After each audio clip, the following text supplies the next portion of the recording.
তোমার এ কি হাল হইল গো রবি ঠাকুর?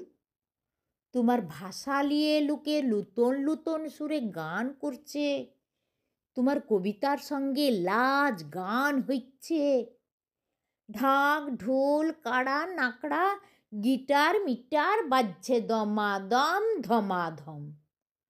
আর ইটো নাকি মডার্ন রবীন্দ্রসঙ্গীত, ইটোর নাম নাকি কবিতার ব্যান্ড, আর উটো কিনা 25-এ বৈশাখে। সেদিন দিনু ভট্টাচার্যকে বইলেছিলাম, হ্যাঁ তোমরা তো গান টান গাও, তাই ইটো হচ্ছে কি? দিনু বইলেছিল, এখন কপিরাইট উইঠা গাইছে, এখন ওই প্যান প্যানে সুরে না গাইলেও চলবে। আমি বললাম, রবি ঠাকুর তো সুর বাঁধে দিয়েছে, ও বাঁধন এখন ঢিলা হইয়া গেছে, আর সিটোই হচ্ছে কপিরাইট উঠা, বুঝলি হাদু? কথাগুলো বইলে পলায়ন দিছিল দিনু।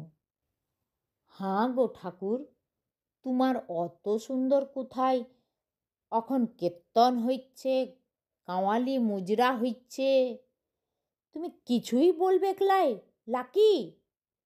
ইয়াদের ঘাড় মটকাইছ না কেনে?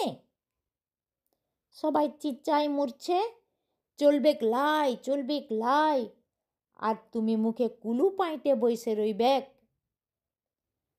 বাপ তো তোমার গান বলতো, কবিতা বলতো, শুনে ভৈরে যেত মনটো। আর এখন তোমার গানের ডিস্কো হচ্ছে। 8 সালে যদু মাস্টার তোমার গল্প শোনাইত, 25-এ বৈশাখের দিনে স্কুলে তোমার গান বইলেছি, কবিতা বইলেছি। আর এখন তাণ্ডব লেত্ত হচ্ছে লেত্ত, ব্যবসা হচ্ছে তোমাকে লিয়ে, কেউ পুচ্ছে লাই তোমাকে।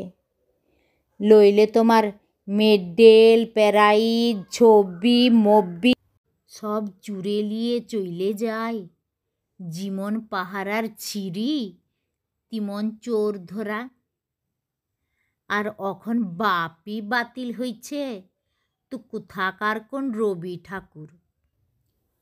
গুরুদেব গ, কি বলব তোমাকে, বড় লাজ লাগছে আমাকে। তোমার গান লোকে ভুলতে পারে, তোমার মেডেল চোরে লিখতে পারে, কিন্তু বুকের ভিতরে যে সিন্দুকটাই তোমাকে রাইখেছি, সেখান হইতে চুরি করার সাধ্যি চোরের বাপের লাই লাই লাই, চোরের বাপের লাই।